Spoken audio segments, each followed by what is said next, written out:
C'est l'école qui a fait le plus d'économies d'énergie sur une année, de toute la France. Un trophée pour un vrai travail d'équipe. Bravo à vous. Monsieur le maire en personne est venu féliciter ses élèves et leurs enseignants. Dans cette école, on a appris à couper le chauffage ou à éteindre les lumières.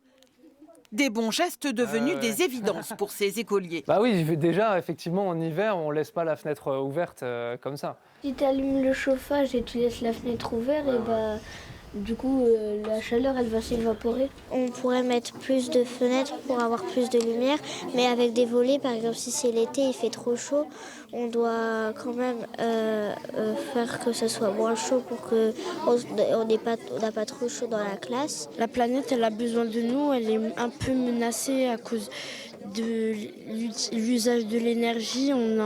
Les humains, du coup, nous, on utilise beaucoup trop. Les élèves ont travaillé, la ville aussi, avec l'aide du programme Actecube, qui aide les collectivités à réduire leurs factures et leur empreinte énergétique. 300 écoles accompagnées en France.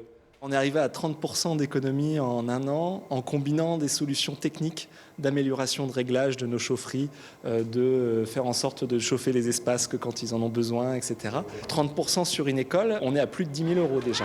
Objectif de la ville, étendre ces bonnes pratiques aux autres bâtiments communaux et diviser par 2 sa facture d'énergie d'ici 2030.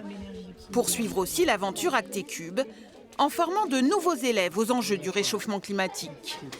J'ai mis des citernes pour les élèves s'ils ont chaud, des arbres pour que ça aspire l'effet de serre et que ça rejette l'oxygène. Des solutions pour éviter la catastrophe d'un monde en surchauffe. Ces écoliers montrent la voie. En un an, le groupe scolaire a réduit de 34% ses émissions de gaz à effet de serre.